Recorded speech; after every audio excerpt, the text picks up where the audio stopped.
राजधानी दिल्ली में रविवार सुबह मौसम का मिजाज बदला और दिल्ली में तेज हवाओं के साथ झमाझम बारिश हुई।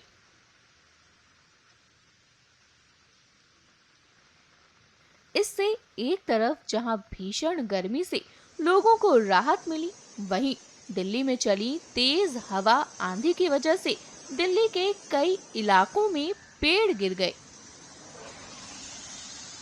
वहीं दिल्ली के सफदरजंग एन्क्लेव में आंधी के चलते एक मोबाइल टावर भी गिर गया, जिससे हड़कंप मच गया। सुनिए सरकार पर निशाना साधते हुए आप नेता सोमनाथ भारती ने क्या कहा।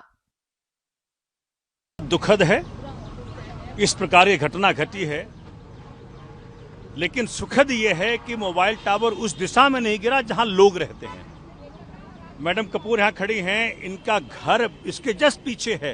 अगर इसकी दिशा उस तरफ होती तो कितना जान माल का नुकसान होता उसका अंदाजा लगाना मुश्किल है।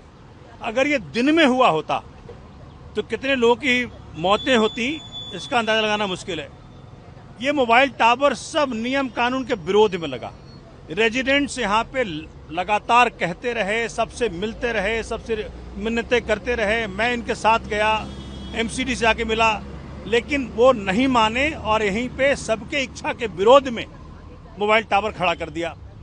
हमने कहा कि भाई ह्यूमन हैबिटेशन है, जनता रहती है, एक तो रेडिएशन का चक्कर तो है ही, लेकिन साथ में अगर किधर उधर हो गया तो क्या होगा। वही हुआ जिसका अंदेशा था, लेकिन परमात्मा का आशीर्वाद है कि ये गिरा दूसरे तरफ। और आज हम मांग करते हैं कि क्षेत्रीय विधायक भी, उनके पास भी लोग गए थे, उन्होंने भी ना सुनी।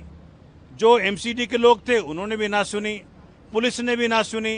कहते हैं कि एमपी के पास भी गए थे, उन्होंने भी ना सुनी। तो अब कहाँ जाएं ये? अब तो भाई हर तल पे आपकी सरकार है, केंद्र में भी आप हैं, स्टेट में भी आप हैं, एमसीडी में भी आप हैं। अब जनता कहाँ जाए? अगर आप नहीं सुनेंगे तो मैं सबको लेके गया था कमिश्नर साहब के पास, उन्होंने आदेश भी दिया, लेकिन पता नहीं किस ताकत में उन्होंने फिर हमारा काम नहीं किया। तो आज हम मांग करते हैं कि जो लोग भी इसके लिए दायित्व है जिनका था, उनके खिलाफ एक्शन हो, एफआईआर हो। This is an attempt to murder, it's not an easy thing. ये तो बचाव हो गया, अलग बात है, लेकिन अगर ये उल्टा हुआ होता तो इमेजिन करके देखें क्या होता। ये तो दूसरा अहमदाबाद था। इसलिए हम सब आज बहुत संकोच में हैं कि किससे क्या बोलें, लेकिन हम मांग करते हैं इस पे सख्त से सख्त एक्शन लिया जाए। जो अधिकारी इसमें सम्मिलित हैं उसके खिलाफ एक्शन लिया जाए और सुनिश्चित किया जाए कि एक तो यहाँ पे नहीं लगेगा और पूरे दिल्ली में जहाँ ह्यूमन हैबिटेशन हो वहाँ मत लगाइए, हैबिटेशन के से दूर लगाइए, वहाँ लगाइए जहाँ के लोग नहीं रहते। वहीं स्थानियों का कहना है कि उनकी जान बाल बाल बची है।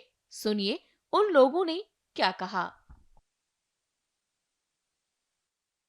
ये जो टावर गिरा है उसके जस्ट पीछे हमारा घर है, पर अब ये देखते हैं ये रात को 4 बजे गिरा है। ये तो भगवान की कृपा थी, हमारे ऊपर भगवान का आशीर्वाद था कि ये दूसरी साइड में गिरा।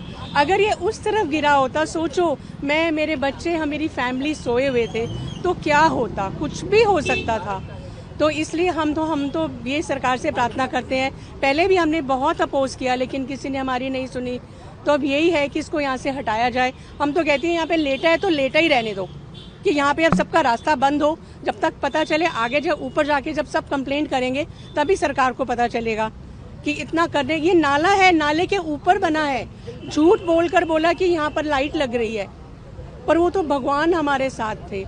हम तो गुरु जी का आशीर्वाद करते हैं, तो यहाँ पर ना लगे। सुबह 4 सवा 4 बजे के करीब ये पोल गिरा है, और अगर हम लोगों ने इतना प्रोटेस्ट किया, इतना मतलब हमको पुलिस ने कोई साथ नहीं दिया। सबसे बड़ी बात, कोई किसी ने भी, किसी एमएलए ने, किसी ने भी हमारा साथ नहीं दिया। कोई थोड़ा बहुत गाइड किया सोमनाथ भारती जी ने हमारे को यहाँ पर आके, जबकि उनका कोई मतलब लेना देना भी नहीं इसमें, मगर उन्होंने हमारी पूरी हेल्प करी। मगर अदरवाइज किसी ने भी हमारी कोई हेल्प नहीं करी। और पुलिस को बुलाया हम लोगों ने तो उल्टा लेडीज पुलिस लेकर आ गई, तो उनके सामने हम कहाँ खड़े होते हैं, हम लोग वापस चले गए। और हमने कोर्ट में भी केस डाला हुआ है इसके अगेंस्ट, और 4 तारीख को फिर दोबारा स्टे की उन्होंने डेट दी थी, तो हियरिंग है उसकी।